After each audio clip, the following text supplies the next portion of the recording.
Hello दोस्तों, welcome to my channel pre exam training. आज BPSC auditor का practice set 4 है, जिसमें 50 बहुत बहुत इम्पोर्टेंट क्वेश्चन सेट कराया जाएगा। वीडियो चालू करें उससे पहले मैं बता दूं कि बीपीएससी ऑडिटर का एग्ज़ाम जो है 25 अप्रैल को होने की संभावना बताई जा रही है। टाइम बिल्कुल नहीं बचा है दोस्तों, कोशिश तेज़ कर दीजिए। मैं 65 और 66 बीपीएससी का एग्ज़ाम दे चुका हूँ और मैं विद्या एजुकेशन के राहुल चंद्रा सर को शायद आप जानते होंगे, उनका स्टूडेंट रह चुका हूं। मेरे से जितना बन पाएगा मैं आप लोगों की हेल्प करूंगा फ्री में। मुझे आपसे कुछ नहीं चाहिए दोस्तों, आप बस वीडियो को लाइक किया करें, शेयर करें और मेरे चैनल को सब्सक्राइब कर दें ताकि आपको फ़ायदा मिल सके। आइए शुरू करते हैं आज का पहला प्रश्न। पहला सवाल है, प्रदूषित जल पीने के पश्चात आप भली भांति निम्नलिखित लक्षणों का विकास करेंगे, क्या होगा? इसका सही जवाब है बी, टाइफाइड हो जाता है। आप जानते होंगे शायद। आइए देखें दूसरा सवाल। दूसरा सवाल है, एक पीढ़ी से दूसरी पीढ़ी में आनुवांशिक सूचना का हस्तांतरण पूरा किया जाता है, किसके द्वारा? आप ऑप्शन पढ़ सकते हैं। इसका सही जवाब है डीएनए द्वारा। आप सुनते होंगे डीएनए टेस्ट। आइए देखें अगला सवाल। जेरूसलम में डोम ऑफ द रॉक नामक समाधि पवित्र मानी जाती है, किसके लिए मानी जाती है? मुसलमानों द्वारा, ईसाइयों द्वारा, यहूदियों द्वारा, जोरोस्ट्रियनों द्वारा? इसका सही जवाब है मुसलमानों द्वारा। आप ध्यान रखेंगे। आइए देखें अगला सवाल। सभी जैविक वातावरणीय प्रक्रियाएं विभिन्न जलवायु तथा मौसमी दशाओं में किस पर्वत में उत्पन्न होती है? इसका सही जवाब है ट्रोपोस्फियर। आप ध्यान रखेंगे। समताप मंडल, ये सब ओजोन परत पढ़ते होंगे आप। आइए देखें अगला सवाल। पांचवा सवाल है, नीति निर्देशक सिद्धांतों का प्रमुख उद्देश्य निम्नलिखित है। आप ऑप्शन देख सकते हैं। इसका सही जवाब है बी। अब ध्यान रखेंगे, देश में सामाजिक तथा आर्थिक प्रजातंत्र स्थापित करना, ये इसका मुख्य उद्देश्य है नीति निर्देशक सिद्धांत का। आप ध्यान रखेंगे। आइए देखें अगला सवाल। किसके द्वारा भारत के संविधान को अंगीकार किया गया? बहुत इंपॉर्टेंट क्वेश्चन है दोस्तों। इसका सही जवाब है संविधान सभा द्वारा। आप ध्यान रखेंगे, संविधान अंगीकार कब किया गया था? 26 नवंबर 1949 को। इसको आपको याद रखना पड़ेगा, पिछले वीडियो में मैं बता चुका हूँ। और संविधान लागू कब हुआ था? तो 26 जनवरी 1950 को। इसे भी आप ध्यान रखेंगे। आइए देखें अगला सवाल। निम्नलिखित में से कौन सा संविधान के आमुख या प्रस्ताव में उद्घोषित नहीं है? आप ऑप्शन देख सकते हैं।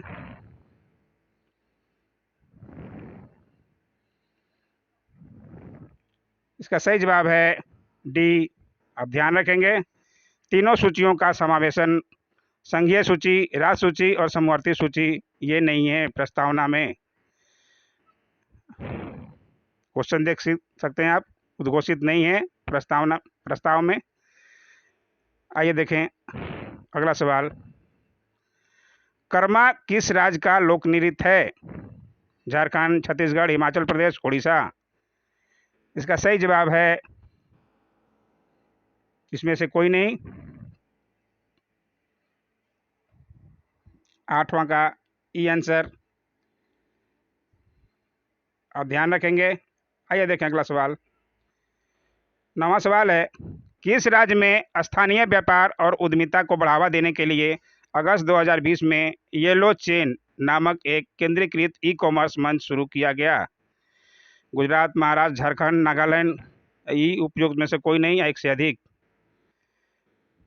इसका सही जवाब है डी, नागालैंड। आप ध्यान रखेंगे। आइए देखें अगला सवाल। जब कभी दीर्घकाल में भुगतान संतुलन की समस्या गंभीर हो जाती है तो भारत पर दबाव डाला जाता है। ये देखिए, आप ऑप्शन देख सकते हैं।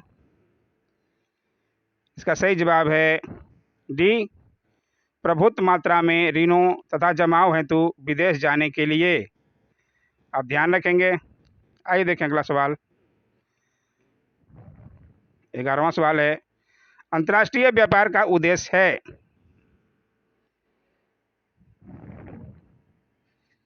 आप ऑप्शन देख सकते हैं। इसका सही जवाब है बी, राष्ट्रीय आय बढ़ाना। आप ध्यान रखेंगे।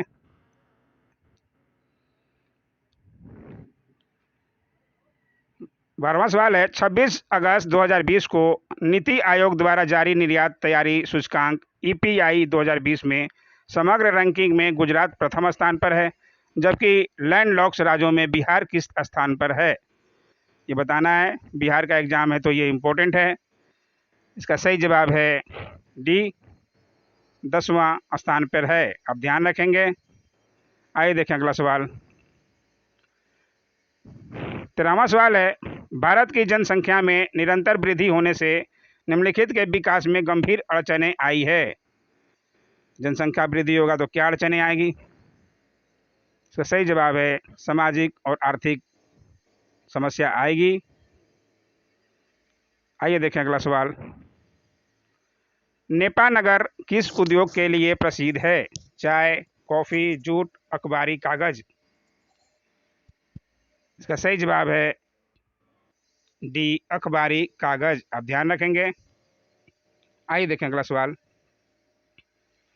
अगस्त 2020 में भारतीय कृषि अनुसंधान परिषद ICAR का डेटा रिकवरी सेंटर कृषि मेघ स्थापित की गई है। कहाँ पर।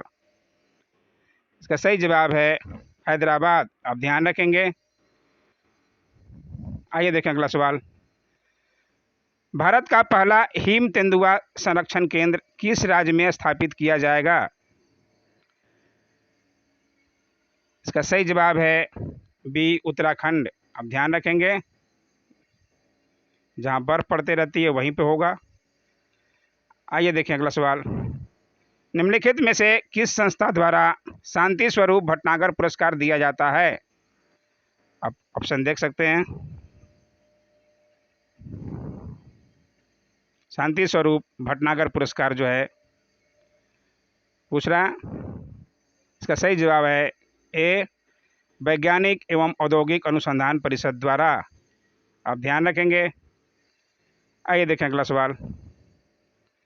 प्रधानमंत्री जन आरोग्य योजना का नाम सुने होंगे आप, जो एक स्वास्थ्य बीमा योजना है के अंतर्गत 10.74 करोड़ गरीब परिवारों को प्रति परिवार प्रति वर्ष कितने रुपए तक स्वास्थ्य कवर प्रदान किया जाता है। 4 लाख, 5 लाख, 6 लाख, 7 लाख। इसका सही जवाब है बी, 5 लाख रुपया। आप ध्यान रखेंगे। आइए देखें अगला सवाल। टिहरी बांध किस राज्य में है। मध्य प्रदेश, राजस्थान, हरियाणा, उत्तराखंड। इसका सही जवाब है डी, उत्तराखंड में। ध्यान रखेंगे आप। आइए देखें अगला सवाल। 15वें वित्त आयोग ने वर्ष 2020-21 के लिए केंद्र सरकार के विभाजनीय कर राजस्व का कितने प्रतिशत भाग राज्यों को अंतरित करने की सिफारिश अपनी रिपोर्ट में की है। 32%, 37%, 41% और 47%। इसका सही जवाब है सी, 41%। आप ध्यान रखेंगे।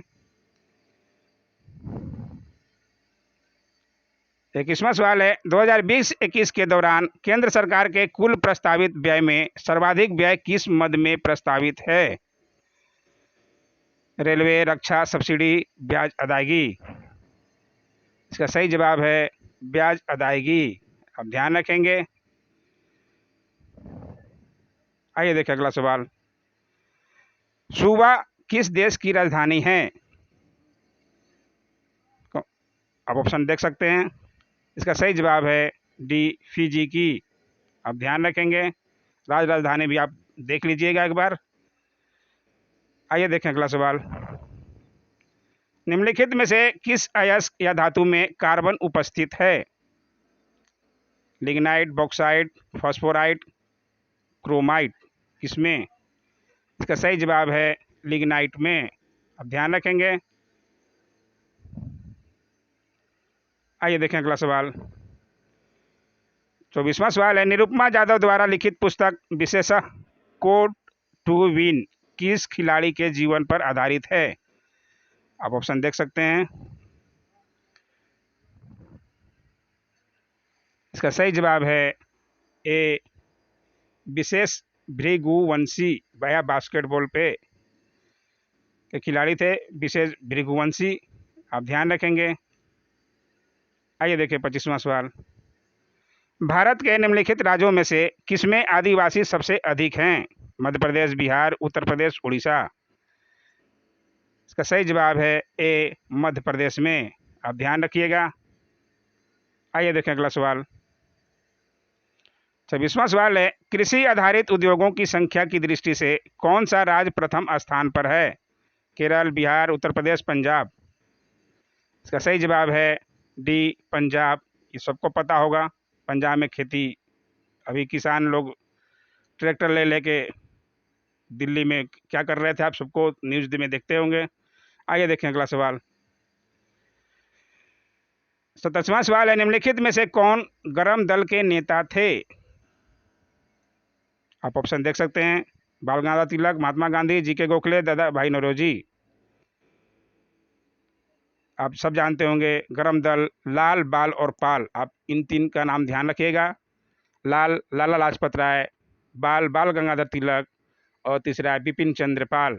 ये तीन नाम लाल, बाल, पाल के नाम से जाने जाते थे। गरम दल और बाकी सब नरम दल के लगभग थे। तो इसका सही जवाब है, इसमें बाल गंगाधर तिलक दिया गया, इसलिए सही जवाब ए, बाल गंगाधर तिलक।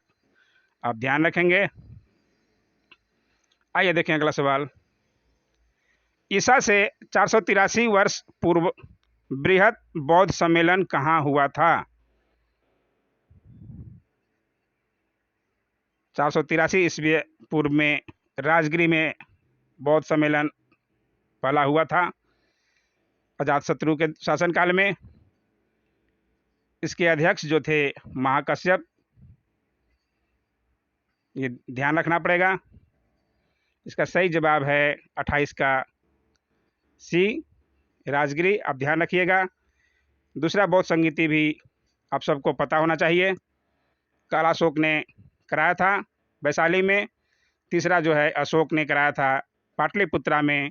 और चौथा जो है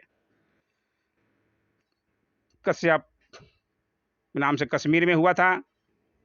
ये ध्यान रखिएगा, चारों बौद्ध संगीति के बारे में कभी कभी पूछ लेता है। आइए देखें अगला सवाल। 1906 में राजनीतिक संगठन के रूप में मुस्लिम लीग का गठन कहाँ हुआ था? ये पूछ रहा है, सबको पता होना चाहिए। मुस्लिम लीग की स्थापना जो है 30 दिसंबर 1906 ईस्वी को हुई थी, ढाका में। यह ध्यान रखिएगा, ढाका में ब्रिटिश समर्थक ढाका के नवाब आगा खां ने किया था। तो आप किसने किया था, संस्थापक का भी नाम ध्यान रखिएगा। इसका सही जवाब है ढाका। संस्थापक अगर पूछे तो आगा खां। आप ध्यान रखिएगा। आइए देखें अगला सवाल। कानपुर में 1857 ईस्वी की क्रांति में किसने नेतृत्व किया था? इसका सही जवाब है कानपुर में नाना साहेब। सबको पता होना चाहिए। आइए देखें अगला सवाल। 31वां सवाल है, निम्नलिखित राज्यों में से किसका अधिग्रहण लॉर्ड डलहौजी के द्वारा लैप्स की नीति के अंतर्गत नहीं किया गया था? इसका सही जवाब मैं बता दूं, इसका सही जवाब है बी, दिल्ली का। अब ध्यान रखिएगा। आइए देखें अगला सवाल। सातवाहन राज्य में गोदावरी तट का एक बड़ा नगर कौन सा था? सातवाहन राज्य, इसका सही जवाब है बी, ध्यान रखिएगा, अरिकमेडु। आइए देखें अगला सवाल। कलिंग युद्ध कब हुआ था? बहुत प्रसिद्ध युद्ध था, इसके बारे में सबको पता होना चाहिए। इसका सही जवाब है ए, 261 BC। अब ध्यान रखिएगा, अशोक के समय में हुआ था। इसी को देखने के बाद अशोक की जो है बुद्धि, वो बौद्ध धर्म को अपनाने लिए थे। अगला सवाल है, निम्नलिखित में से कौन सी हड्डी टांग में नहीं होती है? प्रगंडिका, उर्विका, बहिर्जनघिका, अंतर्जनघिका। अंतर्जनघिका, बहिर्जनघिका ये तो जांग का ही है, उर्विका भी टांग का ही है। इसका सही जवाब है प्रगंडिका। आप ध्यान रखेंगे। आइए देखें अगला सवाल। क्लोरोमाइटिसिन का प्रयोग किस रोग के उपचार के लिए किया जाता है? इसका सही जवाब है सी, टाइफाइड के लिए। आप ध्यान रखेंगे, ऐसे भी सवाल केमिस्ट्री के बनते हैं। मनुष्य के शरीर के किस भाग से इंसुलिन का स्राव होता है? इसका सही जवाब सबको पता होना चाहिए, अग्नाशय से। आइए देखें अगला सवाल। संयुक्त राष्ट्र संघ में मानवाधिकार प्रस्ताव कब पारित हुआ था? इसका सही जवाब है 1948 ईस्वी में। आप ध्यान रखेंगे, मानवाधिकार प्रस्ताव। आइए देखें अगला सवाल। पुनर्जागरण रेनेसा का प्रारंभ कहाँ हुआ था? जर्मनी, इटली, फ्रांस, पुर्तगाल। इसका सही जवाब है बी, इटली में। आप ध्यान रखेंगे। आइए देखें अगला सवाल। सुप्रसिद्ध मयूर सिंहासन का निर्माण किस मुगल शासक ने करवाया था? मुगल काल पे मेरे क्वेश्चन डले हुए हैं, आप प्ले लिस्ट में जाकर देख सकते हैं, ये क्वेश्चन भी उसमें था। इसका सही जवाब है सी, शाहजहां ने। आइए देखें अगला सवाल। भारत के कितने राज्यों में द्विसदनात्मक विधानमंडल है? विधानसभा और विधान परिषद, यही होता है द्विसदनात्मक। अपने बिहार में भी है, आपको पता होना चाहिए। इसका सही जवाब है ए, 6 राज्यों में। आप ध्यान रखिएगा। प्रस्तावित सिल्वर लाइन परियोजना, जो एक semi high speed rail corridor परियोजना है, किस राज्य से संबंधित है? तमिलनाडु, केरल, कर्नाटक, आंध्र प्रदेश। इसका सही जवाब है बी, केरल से। आप ध्यान रखिएगा। आइए देखें अगला सवाल। शिवाजी के धार्मिक गुरु कौन थे? सही जवाब है तुकाराम। आप ध्यान रखिएगा। आइए देखें अगला सवाल। महात्मा गांधी ने नमक कानून तोड़ने के लिए डांडी मार्च किया था। डांडी कहाँ स्थित है? डांडी मार्च पे तो दोस्तों बीपीएससी का ये फेवरेट है। हर साल बीपीएससी में ये प्रश्न इससे रहता ही है, एक या दो से ज़्यादा भी रहता है। तो आप डांडी मार्च का विशेष पढ़ लें। चंपारण और डांडी मार्च। चंपारण पे इस साल बीपीएससी 66 में 3 क्वेश्चन थे, तो ये 2 टॉपिक तो आप कंठस्थ पढ़ लीजिएगा। इसका सही जवाब है, सबको पता होना चाहिए, गुजरात से चालू किए थे। 24 दिन की यात्रा करने के बाद वो डांडी पहुंचे थे। आइए देखें अगला सवाल। कास्टिक सोडा या सोडियम हाइड्रोक्साइड NaOH का उपयोग किया जाता है। 44 क्वेश्चन होगा दोस्तों, 44। इसका सही जवाब है, आप देख लीजिए, एक से ज़्यादा हो रहे हैं, तो इसका जवाब होगा ई। आप देख लीजिएगा। आइए देखें अगला सवाल। बुद्ध के जीवन की किस घटना का संबंध सारनाथ से है? सारनाथ में पिछले ही वीडियो में मैं बता चुका हूँ, सारनाथ में पहला उपदेश दिए थे, सबको पता होना चाहिए। ज्ञान की प्राप्ति उनको बोध गया में हुई थी, तो पहला उपदेश। इसका सही जवाब पहला उपदेश। अगला सवाल है, एड्स द्वारा शरीर की कौन सी प्रणाली प्रभावित होती है? इसका सही जवाब है सी, इम्यून प्रणाली। अब ध्यान रखिएगा। आइए देखें अगला सवाल। भारत के संविधान के अनुसार पार्लियामेंट के 2 सत्रों के बीच की अवधि निम्नलिखित समय से अधिक नहीं होनी चाहिए। कितना? 47 का सही जवाब है सी, 6 माह। आप ध्यान रखिएगा, जल्दी जल्दी ख़त्म करना। उत्पाद शुल्क वह कर है जो लगाया जाता है, किस पर लगाया जाता है? आप ऑप्शन देख लीजिए। इसका सही जवाब है सी, माल के उत्पाद पर। आप ध्यान रखिएगा। आइए देखें अगला सवाल। ग्लोबल इनोवेशन इंडेक्स GII 2020 में भारत का स्थान है। इसका सही जवाब है ए, 48वां। आप ध्यान रखिएगा, इंपॉर्टेंट क्वेश्चन है ये। आइए देखें आज का लास्ट 50वां क्वेश्चन। मानव के आहार में वह कौन सा तत्व है जो हृदय रोगों का मुख्य कारण है? इसका सही जवाब है सी, कोलेस्ट्रॉल। आप ध्यान रखिएगा। तो दोस्तों, आज का वीडियो आपको कैसा लगा? अगर एक भी दो भी क्वेश्चन आपको अच्छा लगे तो प्लीज़ लाइक तो ज़रूर किया कीजिए और चैनल को सब्सक्राइब किया कीजिए और दोस्तों तक भी भेजिए। चैनल को सब्सक्राइब नहीं किए तो कर लीजिए।